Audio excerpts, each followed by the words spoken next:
I remember the exact moment I first understood I wasn't wanted. I was 5 years old, sitting at the top of our carpeted stairs, listening to my parents argue in the kitchen below. "We should try again, Mark," my mother's voice cracked with desperation. "The doctors said there's still a chance. Sarah, we've been through this.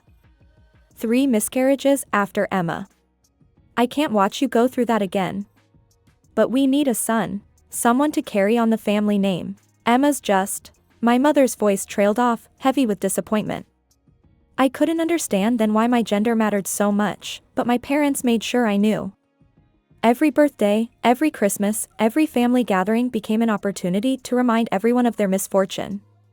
"If only Emma had been a boy," they'd say, not bothering to lower their voices even when I was in the room. The Parker name would be secure. My early childhood memories are a blur of being ignored or treated as an inconvenience. While other little girls had princess-themed birthday parties, I spent my birthdays watching my parents scroll through adoption websites, searching for baby boys. They never tried to hide their computer screens from me. Why bother concealing their disappointment from the very source of it? I learned to make myself scarce, to be quiet, to take up as little space as possible. I became an expert at reading my mother's moods, knowing when to disappear into my room and when it was safe to ask for dinner. My father, consumed by his work at the bank and his own disappointment, barely acknowledged my existence. Then, when I was 7, everything changed. I still remember that spring morning when my mother burst into my room, her face flushed with excitement. She didn't even notice that I was still in bed with a fever. "Emma, wake up. I'm pregnant." For a brief moment, hope fluttered in my chest. Maybe this time would be different. Maybe with a new baby, they'd finally have room in their hearts for me too. That hope died 2 months later when they learned it was a boy. I was sitting in the doctor's office with them, playing with a worn-out copy of Highlights magazine, when the ultrasound technician delivered the news. "Congratulations, Mr. and Mrs. Parker. You're having a son." My mother burst into tears of joy. My father hugged her, both of them completely forgetting I was in the room. "Finally," he whispered, "a real heir." I dropped the magazine and slipped out of the office. Neither of them noticed. I made it all the way to the parking lot before my own tears started falling. The months that followed were a whirlwind of blue paint for the nursery that had once been my playroom, blue clothes, blue blankets. My parents spoke of nothing but their coming son, their precious boy, their true heir. I became even more invisible, if that was possible. Michael James Parker was born on a cold January morning. While my parents celebrated in the delivery room, I sat alone in the hospital waiting area, drawing pictures of what I imagined my new brother would look like. No one came to get me for hours. Finally, a nurse took pity on me and brought me to see him. "Would you like to hold your brother?" she asked kindly. Before I could answer, my mother's sharp voice cut through the air. "No. She might drop him. Emma, just look from there." I stood at the foot of the bed, barely able to see the blue bundle in my mother's arms. My father was perched beside them, beaming with pride. Neither of them looked at me. The next few months were like living in a house where I was a ghost. My parents moved through rooms as if I wasn't there, their attention solely fixed on Michael. If I made too much noise, I was scolded. If I was too quiet, I was forgotten entirely. I tried so hard to be part of Michael's life. When he cried at night, I'd sneak into his room to comfort him. "It's okay, Mikey," I'd whisper, reaching through the crib bars to hold his tiny hand. "Big sister's here." But my mother always appeared within minutes, shoving me aside. "What are you doing in here? Get out. You'll just upset him." I kept trying. When Michael started crawling, I'd get down on the floor with him, showing him how to move forward. My mother would immediately scoop him up, claiming I might teach him bad habits. When he began babbling, I'd talk to him, trying to teach him words. My father would shut me down, saying, "Leave him alone, Emma. He needs to learn proper speech, not your childish babbling." One evening, when I was 9, I heard my parents talking in their study. I hadn't meant to eavesdrop, but their voices carried through the heating vent into my room. Mark, we need to think about Michael's future, my mother was saying. His education, his opportunities. I know, Sarah. Private school isn't cheap, but he deserves the best. He's so bright already. But with our current situation, 2 children, the expenses. Emma's becoming a problem, my father said flatly. Did you see her report card? All B's. She's mediocre at best. Michael, though, he's showing real potential. We need to focus our resources on him. So what are you suggesting? Maybe it's time to consider other options for Emma. 2 weeks later, my parents sat me down in the living room. Michael was at my aunt's house, they didn't even want him present for this. Emma, my father began, his voice businesslike, as if he were speaking to one of his banking clients, your mother and I have made a decision. We think it would be better if you lived somewhere else. I stared at them, uncomprehending. What? Pack your things, my mother said, not meeting my eyes. We're leaving tomorrow morning. I burst into tears, begging them to let me stay, promising to be better, quieter, smarter, anything they wanted. They ignored my pleas. When I refused to pack, my mother did it for me, throwing my clothes and few possessions into 2 suitcases while I sat on my bed, sobbing. The next morning, they loaded me into the car without explanation. We drove for hours, crossing state lines, until we reached a small house I'd never seen before. An elderly woman stood on the porch, my father's mother, a grandmother I didn't even know existed. I stood frozen on my grandmother's porch, watching as she and my parents exchanged their final words. You're making a terrible mistake, my grandmother said, her voice sharp with anger. Giving up your own child. We can only properly care for one child, my father replied coldly. We've chosen Michael. He's our future. They got into their car without hugging me. Goodbye. No kiss on the forehead, no promises to visit, no backward glance. Just the sound of car doors closing and wheels crunching on gravel as they drove away. I don't remember much about that first night except crying myself to sleep in an unfamiliar bed while my grandmother sat beside me, stroking my hair. I couldn't understand how could parents leave their child behind like an unwanted puppy at a shelter.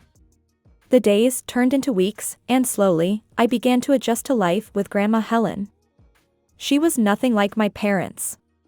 Where they had been cold and distant, she was warm and present.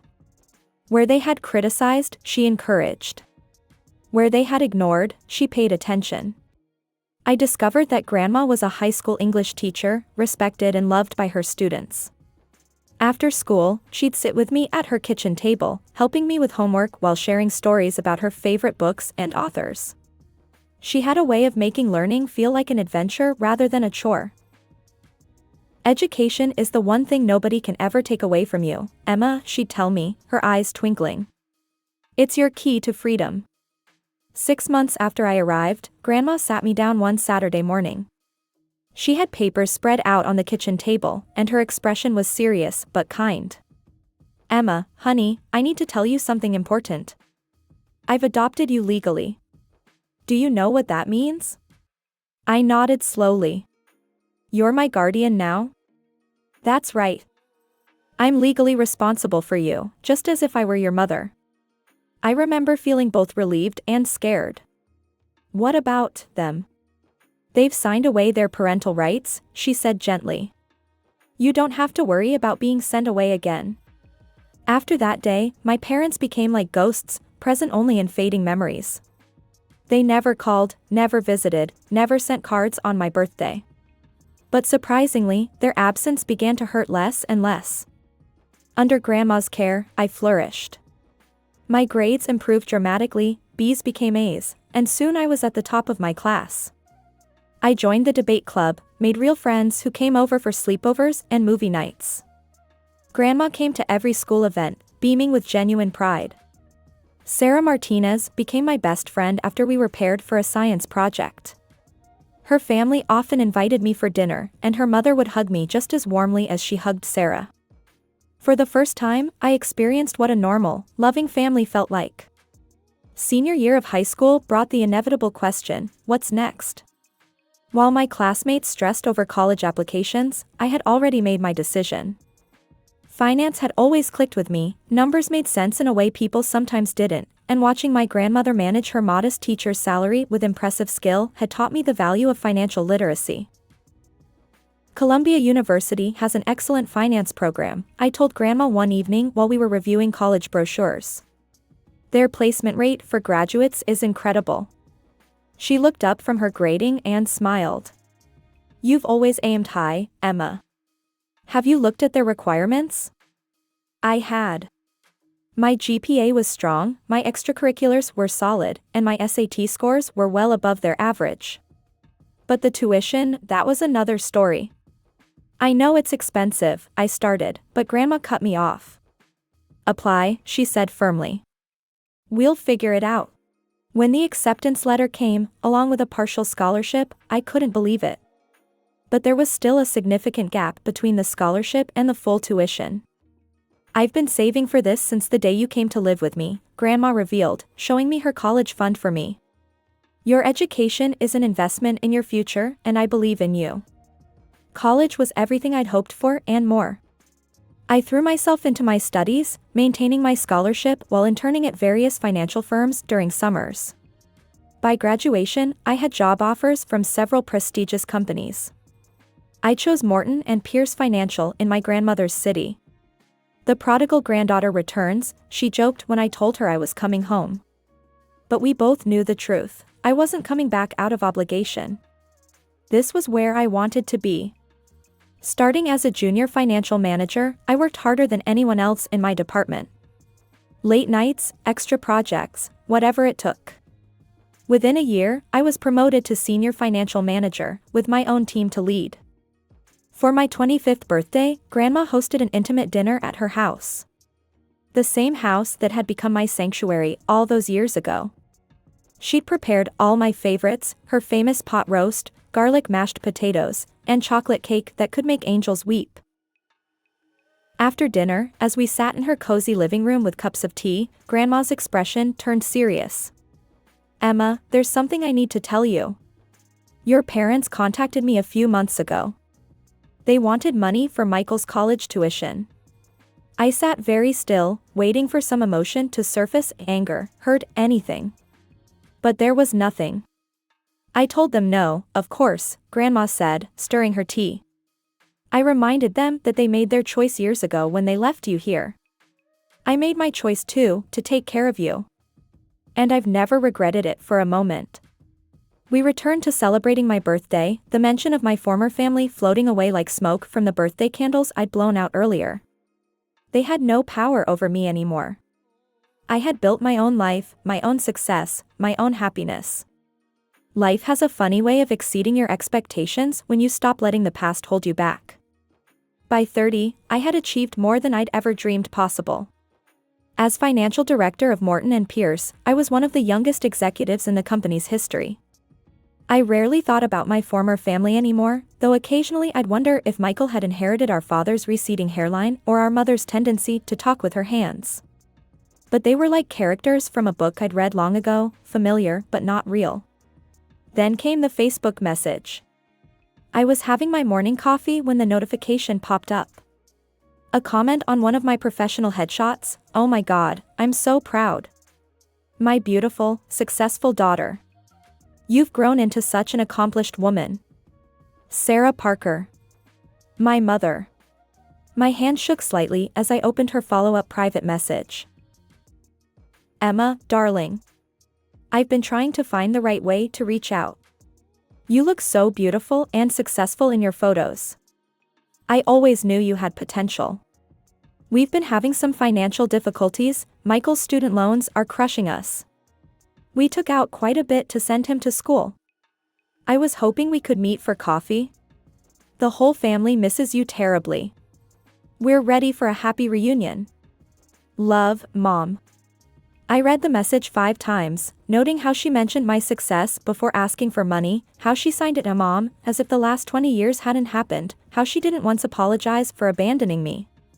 Without typing a response, I clicked the block button. Then I blocked my father's account too, just in case. Better to cut off all avenues of approach. I thought that would be the end of it. I was wrong. 3 months later, I was at Grandma's house for her 75th birthday celebration. The house was full of her friends and former colleagues from the high school where she taught for 40 years. Mrs. Rodriguez, who'd retired the same year I graduated, was telling a story about Grandma's infamous battle with the school board over library funding. Mr. Chin, my old calculus teacher, was helping arrange a buffet of potluck dishes in the kitchen. The atmosphere was warm and festive, filled with laughter and the kind of comfortable chaos that comes from having a house full of people who genuinely care about each other. Then came the knock. Grandma went to answer it, probably expecting another guest. I was in the middle of telling Sarah, my old high school best friend, about my recent vacation to Greece when I heard voices at the door that made my blood run cold. I turned slowly toward the door. There they stood, my parents, looking older but essentially the same. My mother's hair was grayer, my father's waistline thicker, but they were immediately recognizable. And between them stood a young man I'd never seen before, yet whose features were hauntingly familiar, a mix of our parents' faces, just like mine. Michael, my brother.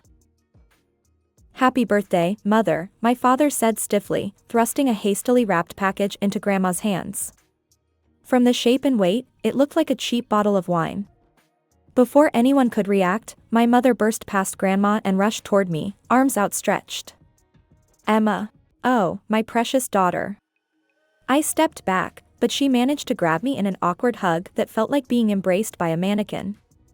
The scent of her perfume, still the same after all these years, made my stomach turn. "Everyone," my father announced to the room of confused guests, "this is our daughter, Emma. We're so proud of her success. She's a financial director now, did you know? Our brilliant girl."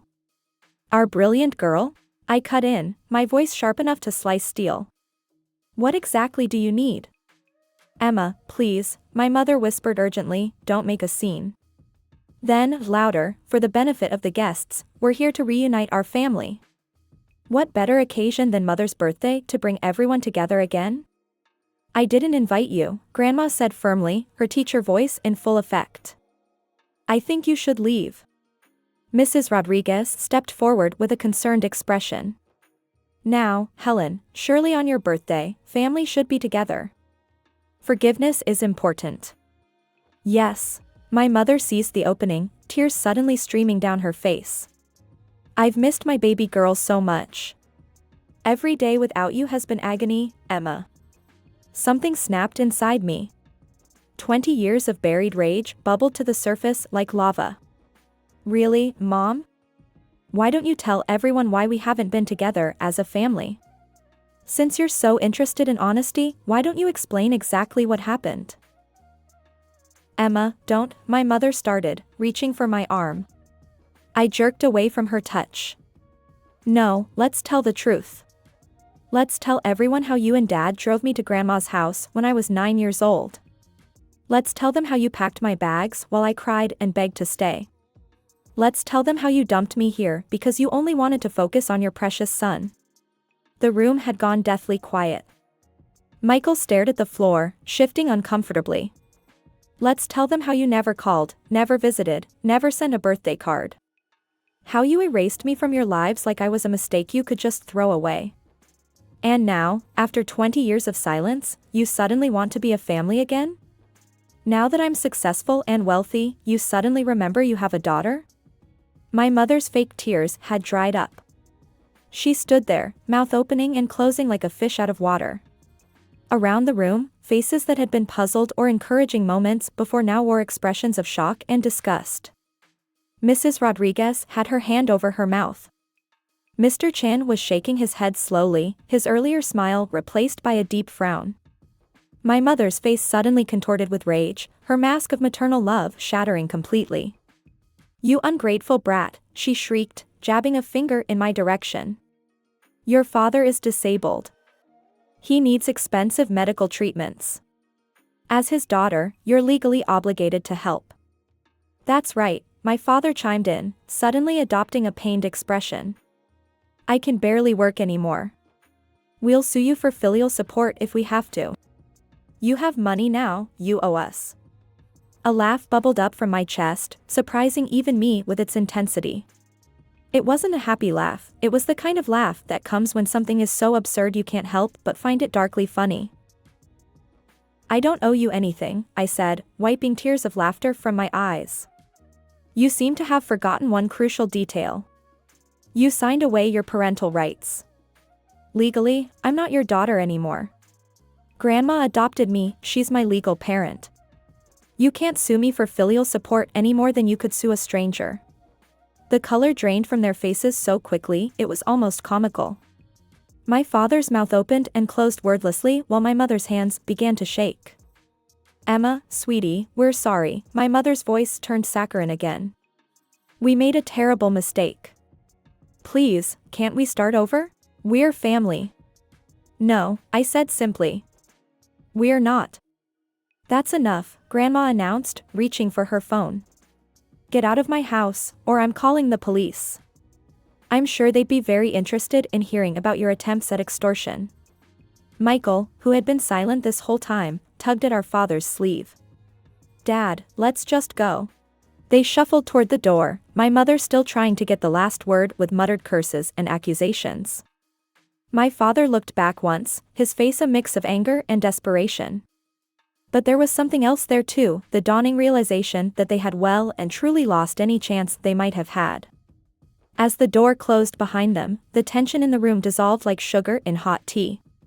Grandma's guests, who had been watching the scene unfold like a live soap opera, slowly began to relax. "Well," Grandma said briskly, "I believe we were in the middle of celebrating something. Who'd like more cake?" And just like that, life went on. We returned to the party, though now there was a new understanding among the guests. They had witnessed firsthand how family isn't always about blood, sometimes it's about choice. And Grandma and I had chosen each other. The Monday after Grandma's birthday party, I went back to work, led my morning meetings, and reviewed quarterly projections as if nothing had happened. But something had changed, a weight I hadn't even realized I was carrying had lifted. I never heard from my parents or Michael again. They didn't try to contact me on social media, not that they could, since I'd blocked them, didn't show up at my office, didn't attempt to go through Grandma. Their desperate grab for money had failed, and with it, any pretense of wanting a relationship with me had vanished. Grandma and I grew even closer after that day. Our Sunday dinners became sacred. No matter how busy work got, I always made time to drive over to her house, help cook, and share stories about our week. Sometimes her friends from the party would join us, and they'd reminisce about that dramatic birthday celebration. "You should have seen your face when you laughed at them," Mrs. Rodriguez told me one Sunday. "That was the moment I knew you were truly Helen's daughter. She has the same way of laughing in the face of absurdity." My career continued to flourish. The irony wasn't lost on me. My parents had abandoned me because they thought I wasn't worth investing in, and now I managed investment portfolios worth millions. Then I met David. He was the new head of legal affairs at Morton & Pierce, and we kept running into each other in the elevator. One day, he asked me to coffee. Coffee turned into dinner, dinner turned into weekend dates, and before I knew it, I was falling in love. David was different from anyone I'd ever dated. He listened when I finally told him the full story about my parents, and he understood why I kept my circle small and my trust hard to earn. He never pushed me to reconcile or suggested I was being too harsh, like some previous boyfriends had. "Family is what you make it," he said one evening as we walked through the park. "Blood is just genetics. Love is a choice." Last week, over dinner at my favorite restaurant, David got down on one knee and proposed. The ring is beautiful, but what means more is the promise it represents, a future with someone who chooses me, every day, just as I choose him. As I plan our wedding, I know one thing for certain, my guest list won't include the Parkers. My family will be there, Grandma Helen, who saved me and showed me what a mother's love really means. Sarah Martinez, my best friend since high school, who will be my maid of honor. Mrs. Rodriguez and Mr. Chen, who've become like aunt and uncle to me. David's warm, welcoming family, who accepted me without question.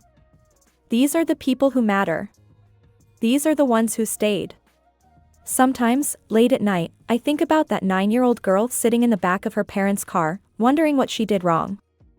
I wish I could tell her that everything would turn out better than she could imagine. That she would find success, love, and most importantly, a real family, one built on choice and love rather than obligation and blood. I am Emma Wilson now. I took Grandma's last name when she adopted me. And I couldn't be prouder of who I've become.